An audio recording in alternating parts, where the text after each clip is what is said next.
দাদা আপনার একটু একটু এদিক চাপবেন।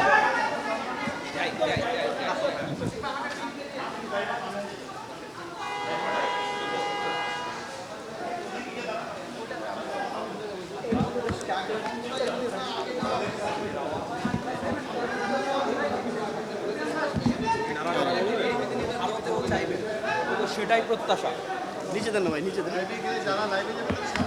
ওকে পড়ে যাচ্ছে।